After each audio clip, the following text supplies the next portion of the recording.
नमस्कार, स्वागत है एक बार फिर से आप सभी का आपके अपने चैनल हनुमान सेवा परिवार में। आशा करते हैं प्रभु श्री हनुमान जी और परम पूज्य गुरुदेव बाबा नीम करौरी महाराज जी आप सभी भक्तजनों पर असीम कृपा सदैव बनाए रखें।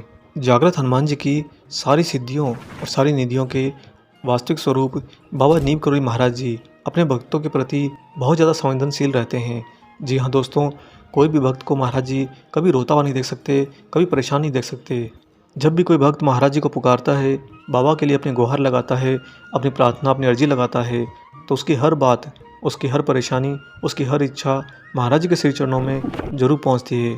दोस्तों, ये परम सत्य है कि महाराज जी आपके सामने किस रूप में हैं या नहीं हैं, आप पहचान पा रहे हैं या नहीं पहचान पा रहे हैं, ये सब कुछ कुछ भी मायने नहीं रखता। अपितु आपका जो महाराज जी के साथ में जुड़ाव है, उस जुड़ाव की घनिष्ठता ही मायने रखती है। और उसी घनिष्ठता के कारण एक भक्त बाबा को हमेशा अपनी ओर खींच लेता है।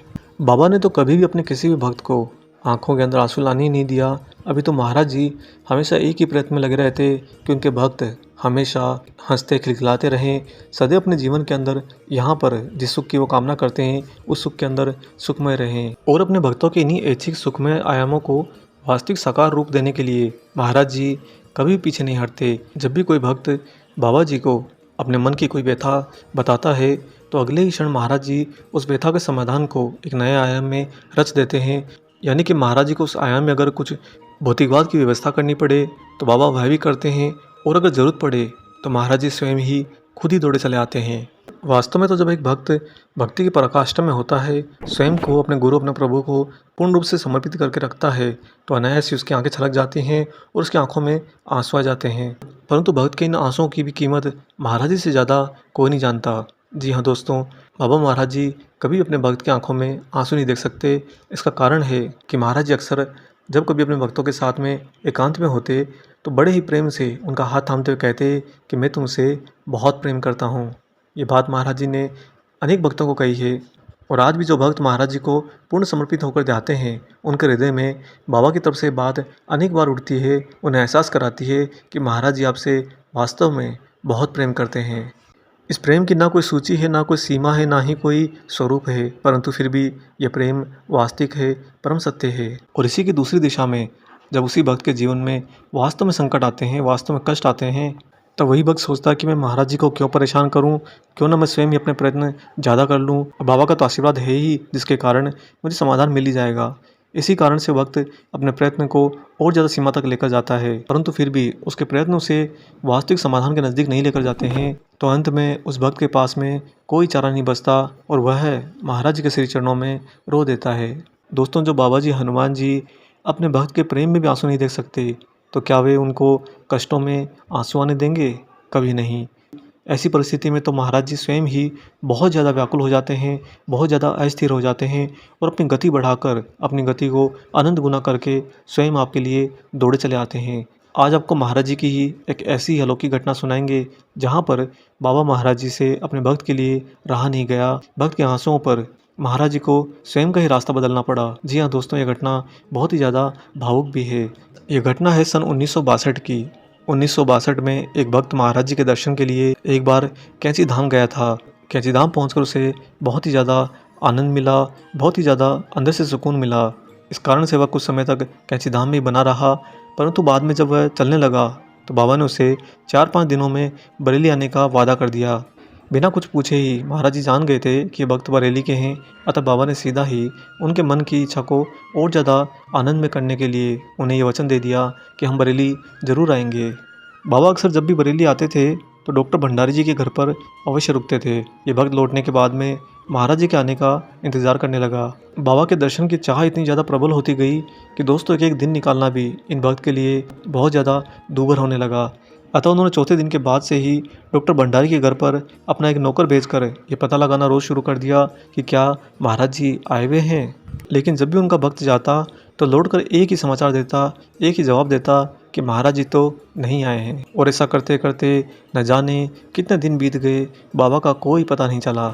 आखिरकार दोस्तों, इन भक्त का नौकर भी सुबह शाम डॉक्टर भंडारी जी के घर का चक्कर लगाते लगाते थक गया। उसने इन भक्त से कह दिया कि जब बाबा आने वाले ही नहीं हैं तो आप क्यों रोज़ उनसे मिलन का प्रयत्न करते हो? बाबा को जब आना होगा तभी तो आएंगे ना। खैर इन भक्त ने उन नौकर की बात पर तो कोई उत्तर नहीं दिया अपने मन में अपनी बात को रख लिया।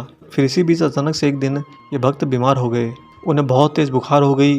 वह कंबल ओढ़कर भंडारी जी के घर पर स्वयं चले गए। वहाँ जाकर उन्होंने भंडारी जी से ये आशंका जाहिर करी कि हो सकता है कि महाराज जी लखनऊ सीधे ही चले गए हों। जब ये वक्त भंडारी जी के घर पर पहुँचे और भंडारी जी को बताया कि मैं भले ही बीमार हूँ परंतु मेरा मन बहुत व्याकुल हो रहा है, मुझे महाराज जी की बहुत याद आती है।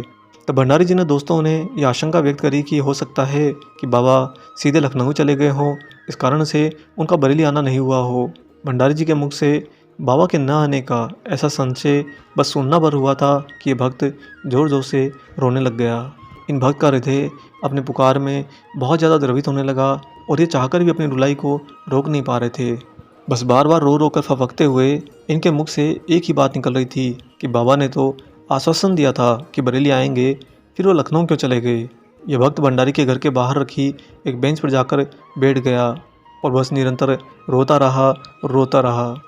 उसे महाराज जी के न आने का उतना दुख नहीं था दोस्तों, जितना इस संशय से पहुंचा कि बाबा शायद सीधा ही लखनऊ चले गए। ये बात सत्य हो या असत्य हो यह तो भंडारी जी भी नहीं जानते थे, परंतु इन भक्त ने बाबा से ऐसी जुदाई को अपने लिए बहुत ज़्यादा दुखमय रूप में ले लिया था। स्वयं भंडारी जी की पत्नी भी बाहर आकर इन भक्त को समझाती रही, बार बार कहती रही कि धीरज रखिए, बाबा आ जाएंगे, आज नहीं तो कल महाराज जी, अगर आपको बाबा ने आश्वासन दिया है तो महाराज जी जरूर आएंगे और आप उनके लिए थोड़ा सा धैर्य रखिए।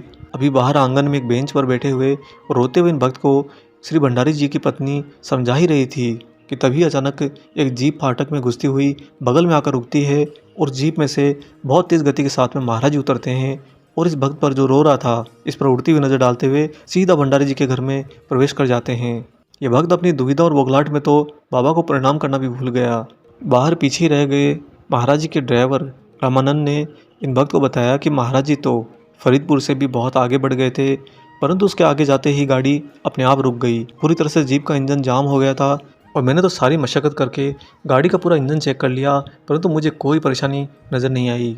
तभी अचानक महाराज जी मेरी ओर देखते हुए बोले, अरे वो प्यारेलाल रो रहा है, चलो वापस बरेली। बाबा का बस इतना कहना भर था कि अचानक से गाड़ी का इंजन स्टार्ट हो गया और फिर हम 17-18 मील आगे से वापस यहाँ पर लौट कर आए हैं। दोस्तों ये भक्त जिनका नाम श्री प्यारेलाल है, ये बाबा की ऐसी कृपा देखकर गदगद हो गए। उस दिन महाराज जी रात को इसी भक्त यानी कि प्यारेलाल के घर पर ही रहे। सुबह श्री कुंदनलाल शाह के घर पर गए। वहाँ पर श्री शाह के घर प्रसाद पा लेने के बाद वे फिर से प्यारेलाल के यहाँ पर रोटी सब्जी खाने आए। प्यारेलाल ने देखा कि बाबा हर भक्त के हर आंसू को बहुत महत्व देते हैं। ये सब घटनाएं इंगित करती हैं कि महाराज जी चाहे भक्त किसी भी श्रेणी का हो, कहीं पर भी हो, एक भक्त की आंखों में आंसू देख ही नहीं सकते। और दोस्तों जो महाराज जी के अंदर हनुमान जी का स्वरूप है वह अपने हर भक्त के अंदर अपने प्रभु श्री राम को देखता है और इसी कारण से जब उनका भक्त द्रवित होता है तो हनुमान जी से रहा नहीं जाता, संकट मोचन से संकट हरे बिना रहा नहीं जाता। महाराज जी किसी भी भक्त को कभी रोने नहीं देते। आप भी पूर्ण रूप से निश्चिंत रहिए कि आपके जीवन में चाहे कितनी बड़ी परेशानी आ जाए, चाहे कितना भी बड़ा संकट आ जाए, बाबा आपके साथ सदैव हैं, सदैव रहेंगे और सदैव आपको पूर्ण रूप से मार्गदर्शन करते रहेंगे और साथ ही नियंत्रण में भी रखेंगे।